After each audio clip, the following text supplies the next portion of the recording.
to know what to do and who to turn to and what can really help you release a lot of that trauma that drives the fearful avoidant attachment style.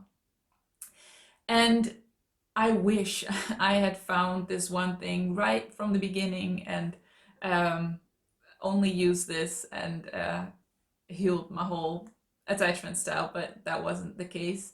When I was in the middle of, I call it the crash state. So it's like the worst part of the fearful avoidant attachment style when it really gets triggered and you're just kind of like overwhelmed with all the intense emotions and emotional flashbacks. I had no idea that was happening back then, but I just knew I was so unhappy, so confused, so scared. Um, and when I realized I didn't want to break up with my boyfriend, um, because he actually was really good for me, and I thought I did like him, even though I couldn't feel it, and even though I had all these horrible thoughts also about him. I just I started an experiment. I said, okay, you know what? I do know that I have a hard time accepting his love. I don't know what's happening, but I do know that. And I don't ever want to regret losing him or losing this relationship because of something that is inside of me. So maybe it is me, and I want to figure that out before I break up just because I'm so confused and I don't know what else to do. So I started this 1 year experiment of just trying everything I could get my hands on, I could do.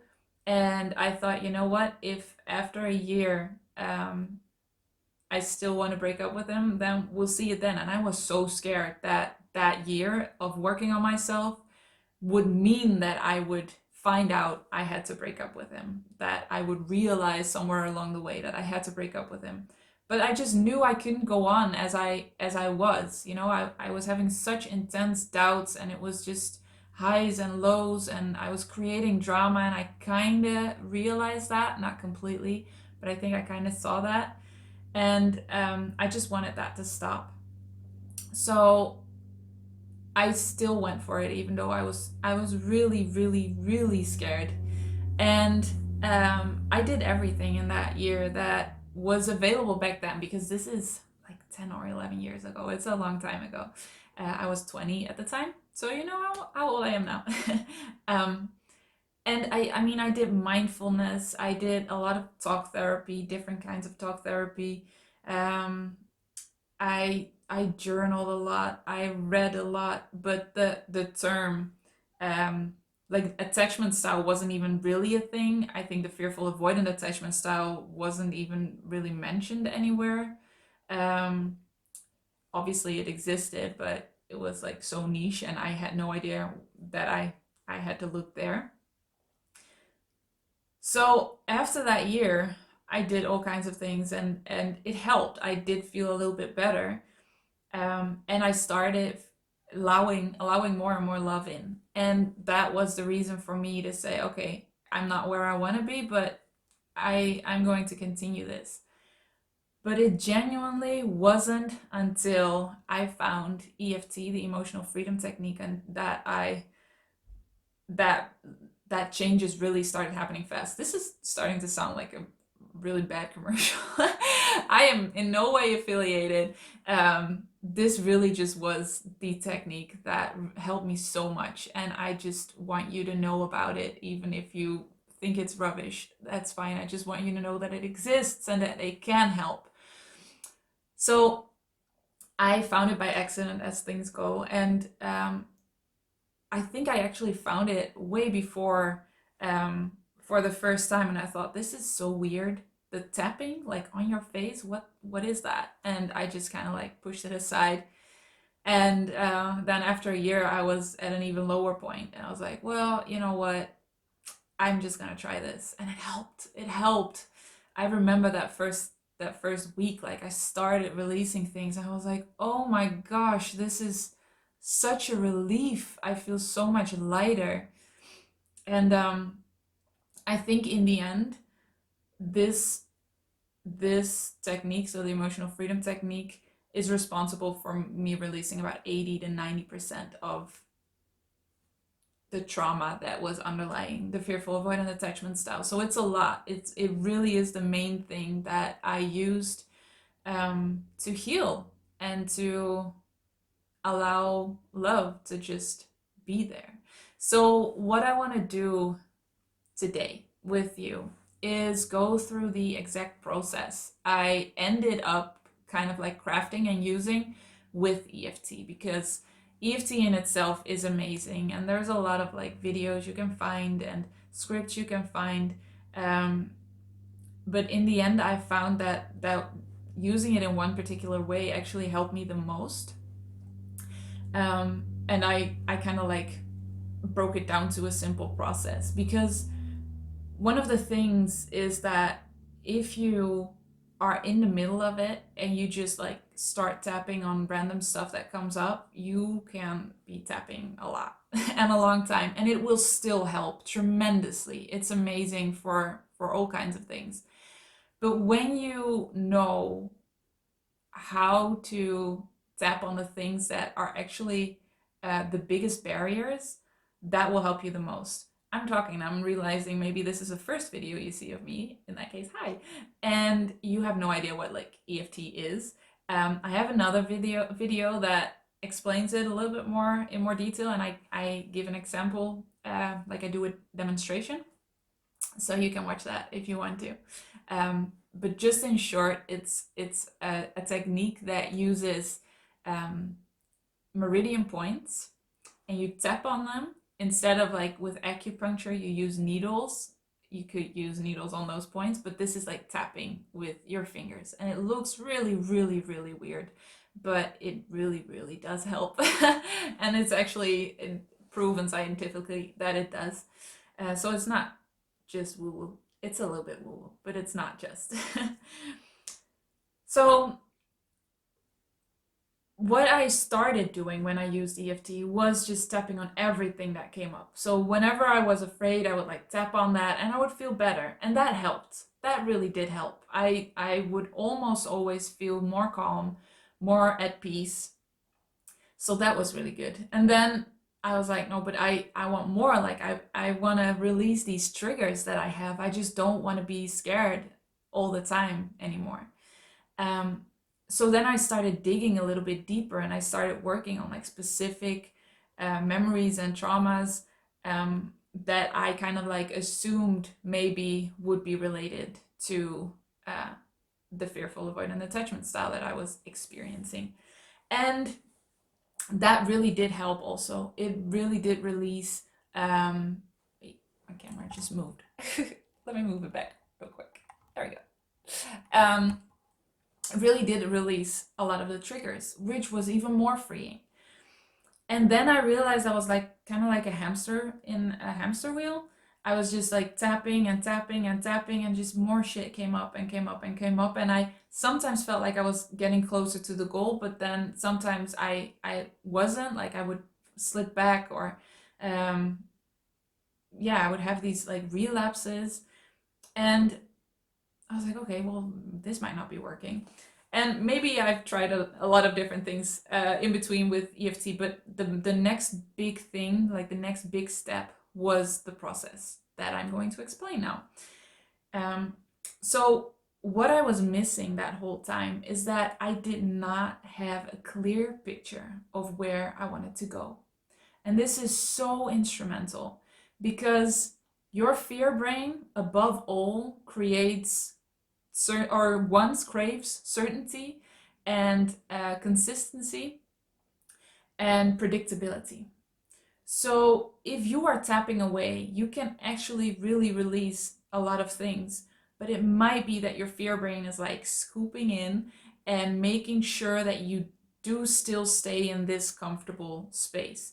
Everybody has a comfort zone, and I think most people have a hard time getting out of that. But when you have a fearful avoidant attachment style, safety and security is like your number one priority and main thing.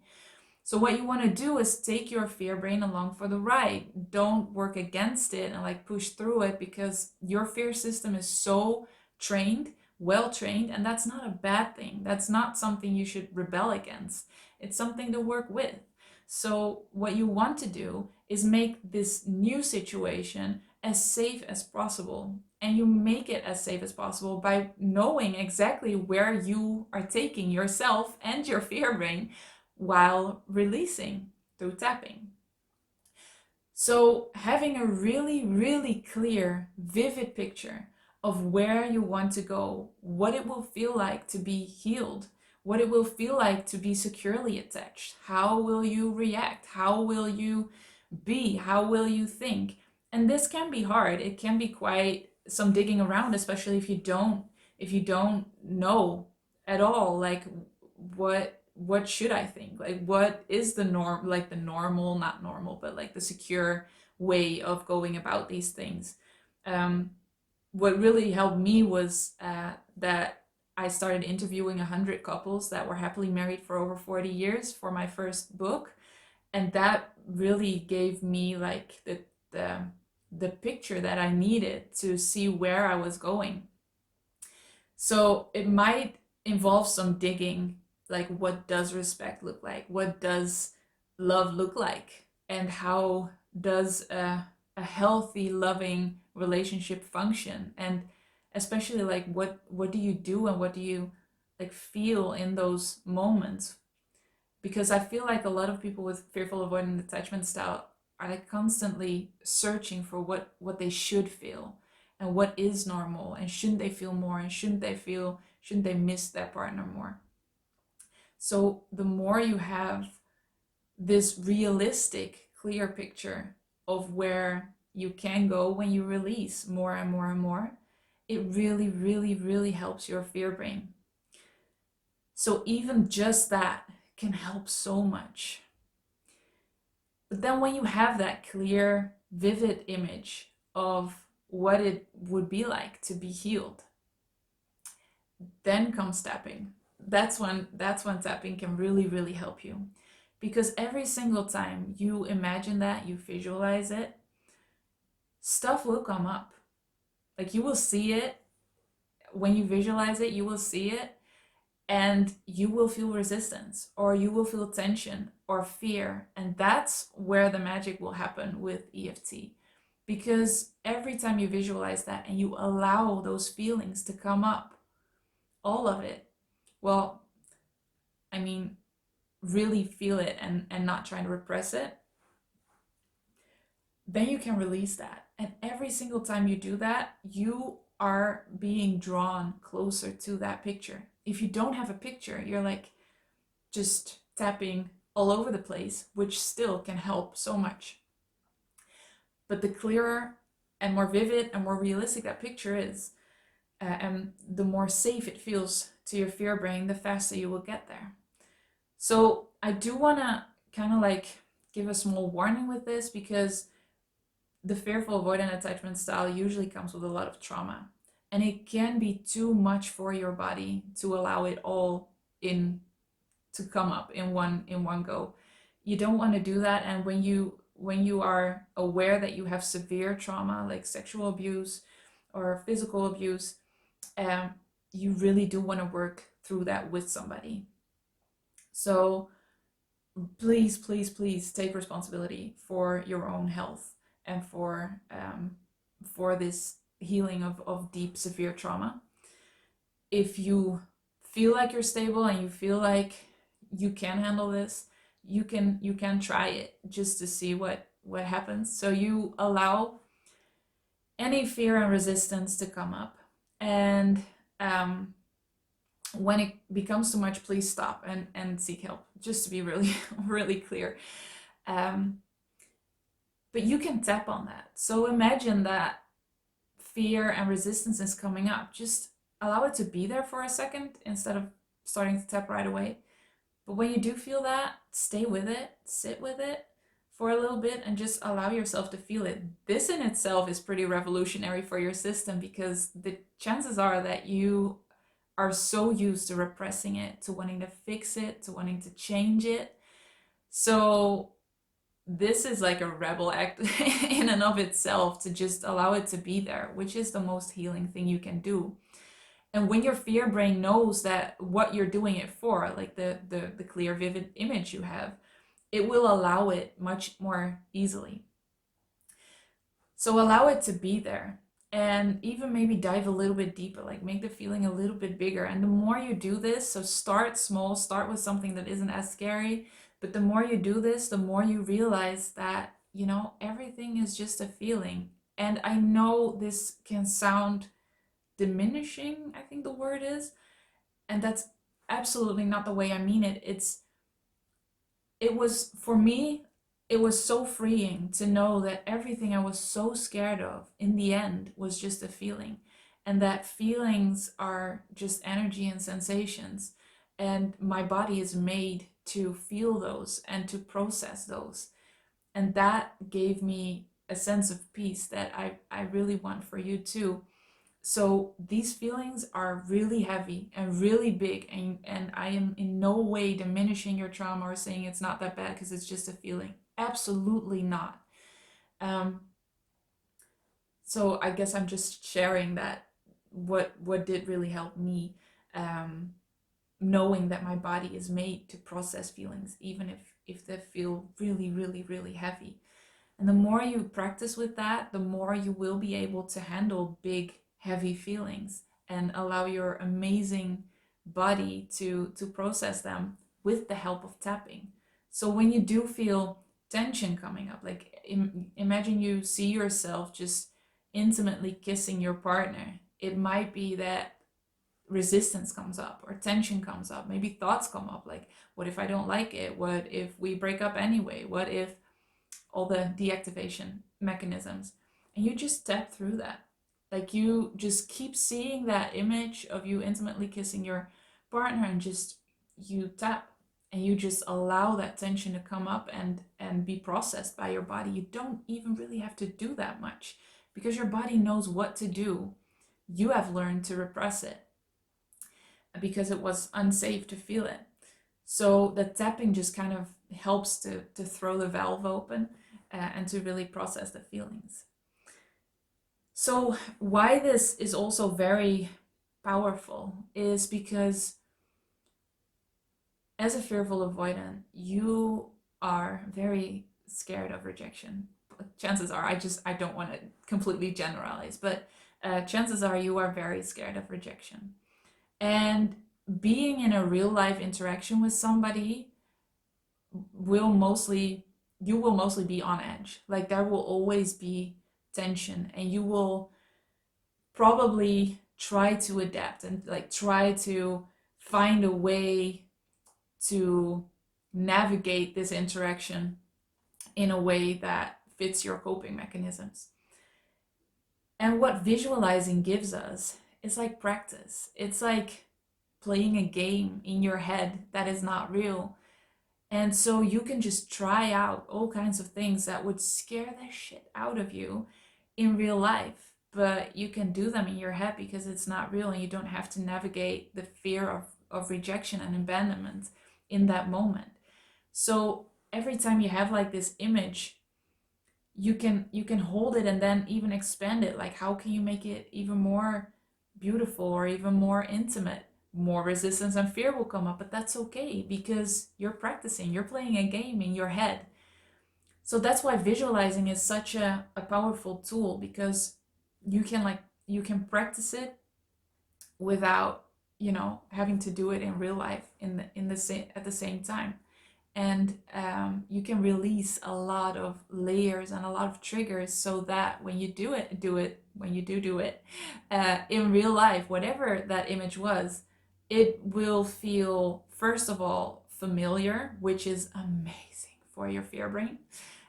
You will have released a lot of triggers and layers, so it will feel more natural, and you will have practiced it. And all of this your fear brain loves. So that might actually help you so much. So just to like sum it up a little bit, you paint a really clear and vivid picture of what you would love to be able to do. For instance, kissing your partner intimately and just being present completely with whatever is. Then when you have that picture, close your eyes, sit down and visualize. Visualize yourself doing it. Really feel it. Really feel your hands going through their hair. Feel your lips on their lips. And as you do that, as you visualize that, stuff will come up, and that's okay. That's exactly why we're doing this. Stay with those feelings. Stay with those feelings. Try staying with it for at least 30 seconds, because I know you kind of want a guideline. And just allow those feelings to be there, and be curious, like, oh, what is this feeling? Where do I feel it in my body? And then when you feel like you have a clear image and a clear picture of what you're feeling, the resistance, the fear, you can just start tapping. Keep visualizing and start tapping, and just allow that tension or that fear or that resistance, whatever it is, just allow that to be there and to come up and process. And if you notice yourself getting stuck, you can say, my intention is to release this fully, and your body will know what to do. So you can practice it again and again and again until at some point you kiss your partner and you're like, hey, wait, this is exactly how I pictured it. And I don't even feel tense or fearful around it. It's pretty magical if that happens. So as you use this, you can use this again and again for like big visions of getting married and having kids. Sometimes that can incite so much fear. So it's good to like practice and release that, visualize and release. But you will find so many things. Like I've been doing this for years now. I don't even know how many years. And the fearful avoidant attachment style out of all of them is the most confusing one. So there are the most like paradoxes, which is very, very confusing to run into. So I identified 3 that I just want to give you right now. This video is starting to become long, so I'm going to wrap up. But for instance, that it feels unsafe for you to be powerful because you're afraid that then you'll leave the relationship or that other people won't stay with you. But on the other hand, it's also unsafe for you to be weak or vulnerable because that was probably looked down upon, and you're afraid to be rejected. So it's like you can't be powerful, but you also can't be weak and vulnerable. And vulnerable is the same as weak in the fearful avoidant attachment mindset, which is not true. But that like gives you a paradox where you can't win. You can't be powerful, but you can't be weak. So you navigate between those all the time, and it's for a lot of things it's like that with the fearful avoidance. So the core thing is you want closeness, but you're so scared of letting people close. So that's a paradox. And then, for instance, you want approval of somebody, of a partner, but also you don't, because that will give you pressure to kind of like perform or keep up. Or so when you get approval, you're like immediately scared that they will expect more and more of you. Whereas somebody with an anxious, preoccupied attachment style loves approval, wants more and more and more of it. So the fearful avoidant attachment style out of all of the ones is the most confusing one and the most paradoxical one. And I just wanted to let you know that when you start like playing with this process, that those things can come up, and it's really confusing, but you will be able to work through it. And just really short, how it changed everything. My God, it has changed. It has changed everything. I now know that I can experience everything I want without the trauma, without the triggers, without the fear and the resistance. And that doesn't mean I never feel fear. It's a very human emotion, and that's fine, but it does not consume me anymore. It does not control me anymore. And it is not in the way of anything in my relationship. And I love that. Like, I got my relationship back. I married that boyfriend. And we've been married for years now, and we have a baby girl, and I would never have been able to do that without EFT. So it really has changed everything. And like I said, it was 80-90% EFT, so that really is the main thing. And then there were also other things like how to use EFT, but also very practical things like setting boundaries, how to communicate my needs. So that's important too. But that for me was only like 5% maybe. That was a really small part, but it's important. So I wanted to mention that too. So, wow, okay, so this is a very long video. If you're still here, you're awesome. And this was my very simple process. I'm really curious what you think. If it's clear, let me know if it's clear. I really hope it is. I have a Dutch program. I'm Dutch, I'm from the Netherlands, that goes into depth into all of this. And I'm thinking about maybe translating it into English. I wasn't really planning on it when I started this channel, but I already got emails and just so many comments, which I love, because I just want to help. I want to help you. So let me know if you would like that, if the program will be translated into English. Either way, I am going to give you as much value as I can in these semi-short videos. And I'm just so incredibly happy you are here. So if you want to know more, you can find way more on this channel. You can look at this video. You can look at this video. I'm not sure where I'm putting them. Look in the description for more videos on how to heal fearful avoidant attachment, how to recognize it.